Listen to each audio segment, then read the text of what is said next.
So very, very cool. And I would like to talk a bit about your experience in Russia, for example, TV shows. In I also experienced TV shows, and sometimes it's like it's a great TV show, you get a lot of attention, but sometimes it's just like they making TV. They want to just have a nice shot from you, and they don't care too much about yourself. They care about the show. So, what do you think about all this stuff? Is TV shows? Is it necessary to spread the word about memory sports? So you go there. Do you enjoy it? How do you see that world, this TV show world? Yeah. So I haven't done many TV shows. I think I've done only one so far. But my experience was great there. I think the entire cast and crew, they were very supportive and welcoming. And and obviously the most you can say interesting thing about the event was that I had to perform something that I haven't tried before. So I had to remember the henna designs, mehendi designs, which I never did before, because initially I was expecting to, let's say, memorize something related to numbers or maybe words. So that was a challenge that came in my way. So it was quite interesting to do it, and luckily I was able to perform it.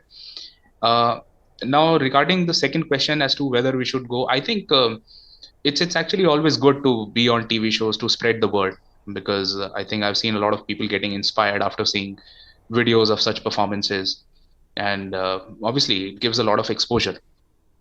So yeah, it's always good. And plus, if the memory athletes are working so hard, and they should be, I think, getting opportunities to showcase their talent, their hard work. So I think for me, it's good. But I've heard that a lot of people didn't have great experiences with certain television shows. Even I also had a really bad experience at one of the TV shows here back in 2015. So it kind of depends on where you are going. But when it came to Russia, I think it was fabulous. I completely enjoyed going there. The experience was amazing. Cool. A bit into another topic which I wanted to talk about. How do you see the memory sports world nowadays? We have the split. We have the IM. We have the World Memory Sport Council. We have the GAMA. So we have so many different stuff. And what do you think about the situation? How can we maybe solve that, get better here, or get reconnected? What is your take on that? Yeah, I think it's actually quite a difficult question with probably no certain answer to it. But as of now, what I can think is that Memory League is probably one of the platforms that is absolutely amazing when it comes to engaging the people. And I think Memory League is way ahead than classical competitions when it comes to gaining the attention and providing a sport-like vibe and experience where you are doing commentary at the background, and especially when you have small disciplines, because people might get bored. Especially, I'm talking about the spectators. They cannot simply sit for 1 hour and see somebody. So I think when it comes to memory sports and can it get more popular, I think as of now, what I feel is competitions like Memory League and other, I mean, if other competitions can also get online, and if you can engage them like you're doing already memories in Memory League, I think it would be much better and much more popular, because I have also witnessed a few of the finals, and I personally enjoyed a lot. And if you're truly passionate about memory sports, you won't even feel like watching a match for 2 hours or 3 hours. It feels like that, it was just a matter of few minutes, because it is so engaging. And plus, I don't know, because I haven't participated in a memory league competition yet, but I feel it is a little bit more challenging too, since you have only 1 minute events, and there's such a low margin for error. And also, that people are watching you, Sure. so there's also this pressure of performing live, right? So I think competitions like Memory League, and obviously if we can include more diverse events in Memory League, maybe of increased time duration or different events. So I think it would probably be much more useful, because I feel that is the only way as of now I can think we can popularize it. While the classical competitions also, have their own value, I think they're also good in testing someone's endurance and stamina. But I think when it comes to popularizing it, maybe Memory League and competitions like these Yeah. are much more useful. And the as I mentioned, we have this split between the organizations.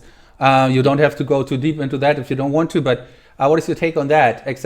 So that there are different organizations who organize the championship, then the world champion is from that organization, this is from that organization, there are different world records. Yes. I don't personally, I feel this is not a good situation because you split things up and it's a bit annoying to know, okay, there's another world record, there's a world record, there's a world champion, but of course we have it right now. How can we solve that? How can we change that? What do you think? Is there a way to change that? And what is it for you? Yes, obviously, I think it's quite annoying when you see that in the very same event you have someone else also, holding a world record, and sometimes scores can get really crazy, when you see them.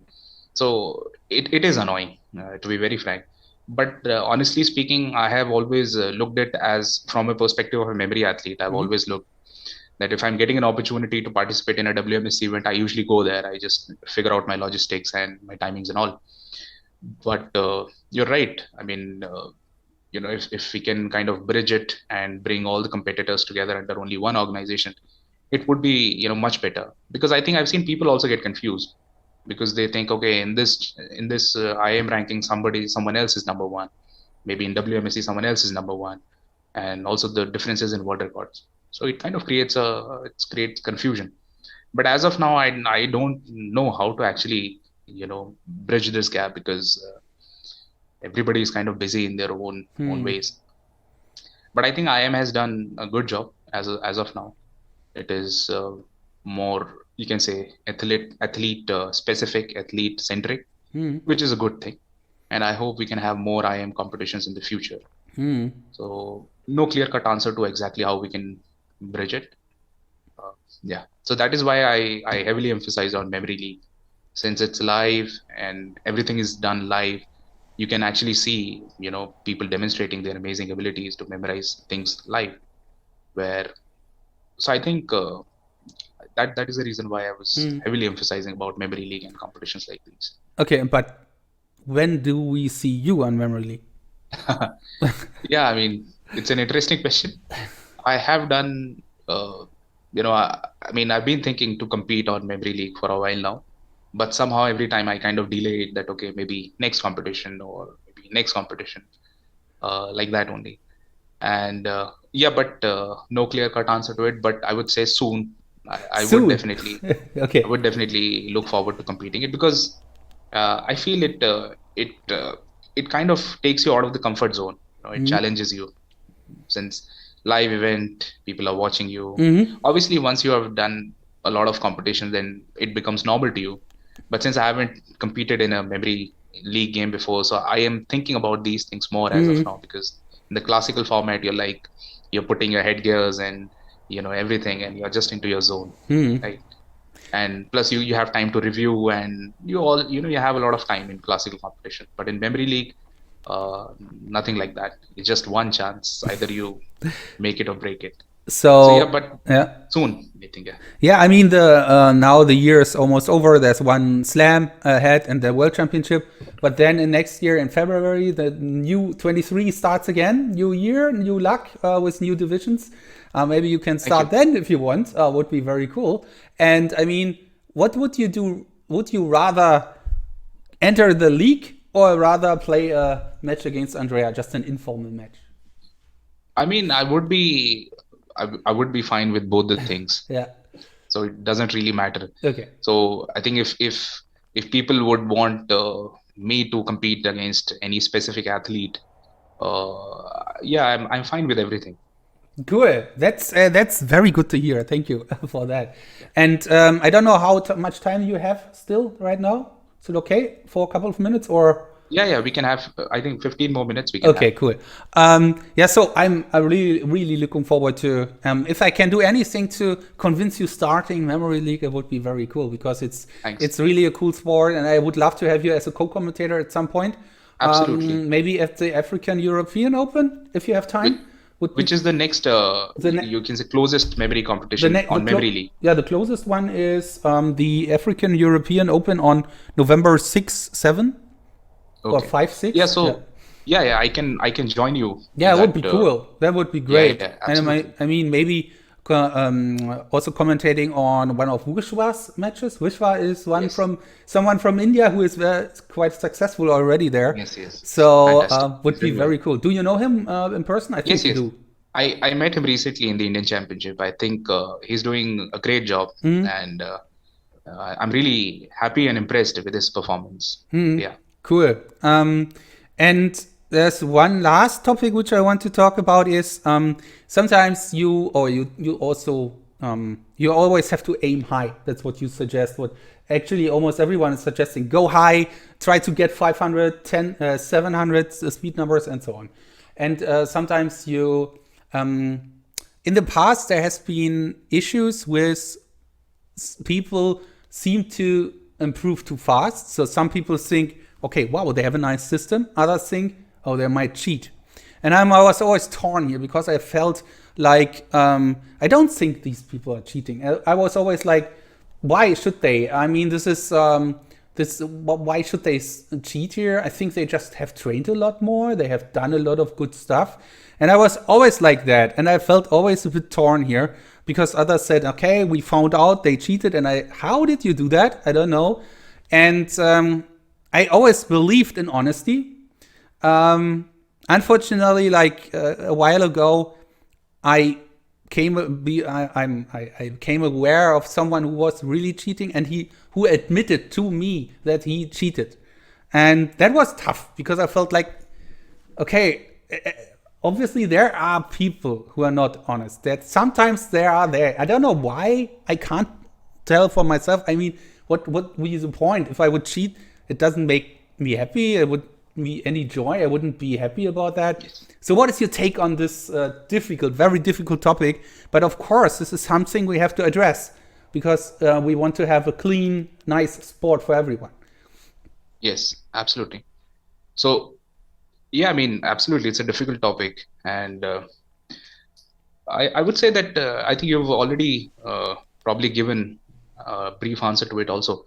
That even if they're cheating, there's no joy in that, and there's no satisfaction at the end of the day. Obviously, they can get a lot of limelight and all the other perks, but obviously at the end of the day, they can't be satisfied about it. So I think when it comes to cheating, especially if you encounter somebody cheating, let's say in an online competition, you can always figure it out and uh, address that situation. But when it comes to, let's say, any competition which is far off, in which you're not a part of, or a distant competition, obviously there's nothing that you can do about it. You will never be able to know about it. So I think the same topic comes here, that the split of the championships and all. So I think the only thing that we can do is probably call people out for it, and sometimes it is difficult to actually, because see, it's a big allegation to say that, okay, somebody has cheated. Yeah. Right. There could also be a possibility that I mean, in this case, let's say if somebody has admitted to you, that's a different situation, in that you already know that somebody's done. But I feel that there could be genuine cases also where a person might have honestly done really well, because I have personally felt that there is no limit to, obviously there would be certain limit, but when it comes to improvement and scoring good scores, I think we still can go far beyond, because I have also personally felt in certain disciplines that the current scores, they do not accurately represent the human, you can say, memorization standard. We can go beyond that, especially in spoken numbers, for example. I feel that doing 550 also is possible. Even 600 is also possible, because I have personally felt that it can be done. So I am personally of that opinion that whenever I see huge scores, I consider that has to be true, because that is achievable, right? So yeah, it's a difficult topic, but I think initially we can give them benefit of doubt, but once they admit it, obviously then we can call them out and figure that situation respectively. Yeah, benefit of doubt. This is what I would also suggest and always go. And I was always like, this is the way to go. But then I found out about this particular case, and I was like, okay, there are people. It's not something what I would do because it doesn't make sense to me. Yes.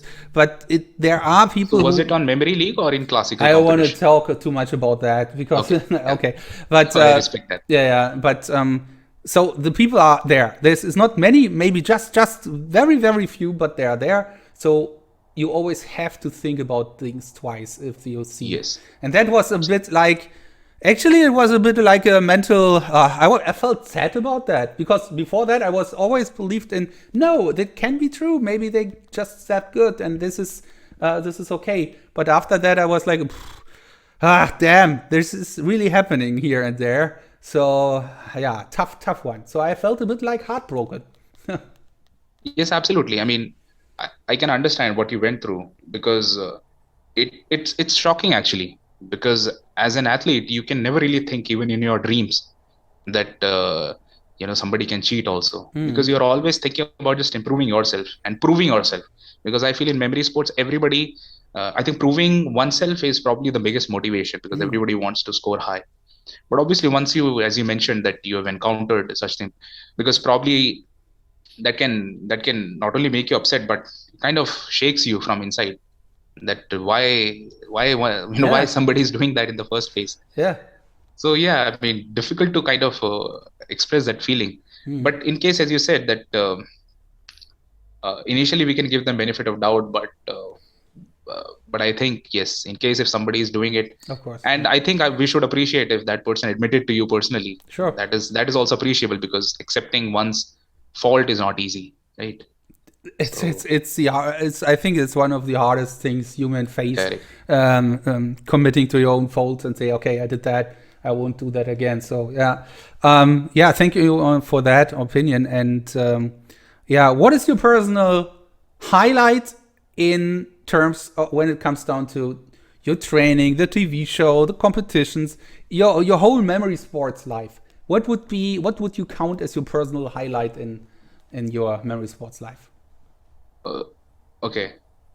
So I would say that it has been, I think, thrilling so far.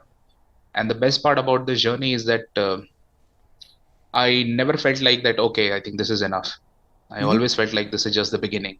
Maybe I can improve even more, because every time you see someone else doing or scoring crazy scores in one particular discipline, because everyone has weaknesses and strengths. So it's like a ever improving journey where you are always thinking that, okay, what is the next competition? Maybe I can improve in that competition more. So I think the highlight would be that I think I've completely enjoyed this sport, and I would keep on, wanting to explore this sport further, wanting to, improve. And that is what I tell others as well, that it's kind of a marathon, never ending marathon. Obviously, if you decide to retire, that's a different thing. But as long as you are in the sport, you can never really say that, okay, I am like perfect now. You have to keep on Yeah. pushing yourself. And So, any specific event, like oh, would you you're be talking able about to that? name? Yeah. Would you be able to name one event like this was the highlight of my memory sports life so far? Like, do you have anything, or is it? Yes, I think I would. There's no one particular event, but there are multiple events. First is obviously the first championship that I won, the national championship. That gave me a lot of boost. That okay, yes, I can also do it. Win the nationals. Then after that, the 2016 World Memory Championship, where I mean, I could not perform as per my expectations. It happened in Singapore. So there I learned a lot. I realized that I where my weaknesses are and where I can improve. And I think after that I was a much more improved person after 2016. And then the next highlight I would say is probably is the 2018, where I won the Asia Memory Championship. So there I got a lot of confidence that yes, now I can also compete and maybe outperform international athletes as well. So these three events, I would say, have been my personal highlights. Nice. And do you think about it or not? So, is there any low light? No, I won't say there was any low moment. I would say everything was a learning experience. As I said, in 2016 World Memory Championship, I was thinking of scoring great, even though I ended up doing well enough. But still, my expectations were on another level. I thought that oh, okay, maybe I can do that. But once I entered the championship and realized a lot of things there. So obviously, score-wise, you can say that I was a bit disappointed, but I cannot say that it was a low moment. It was a learning experience, because from then on I improved more. So, but other than that, no low moments as of now, luckily. Cool. That's very good to hear. Pratik, it was a a very high pleasure for me to have you here and meet you finally kind of in person. Very nice to chat with you. We should do that again. Yes, absolutely. Thank you, Anis. I think it was great to finally see you because I feel that you are one of those people who I looked up to when I was starting my memory sports in 2012 and 13. So definitely it's great to finally talk to you, and it was great. And yes, absolutely, let's have more conversations, and Cool. I would love to probably join you as a co-commentator in the upcoming memory league competitions, and hopefully also compete in one of the memory league competitions soon. That would be great. That would be great. Yes. So, how can people reach you if they want, like email or a website or anything? What is it?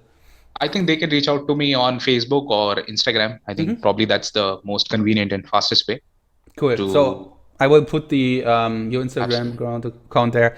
Prateek, thank you very much, and yeah, enjoy your night, and see you hopefully then in the commentating box. Yes, absolutely. Thank you, Anis. Once Thank again, you. great Bye. talking to you. Bye. Cool. Thank you. Take care.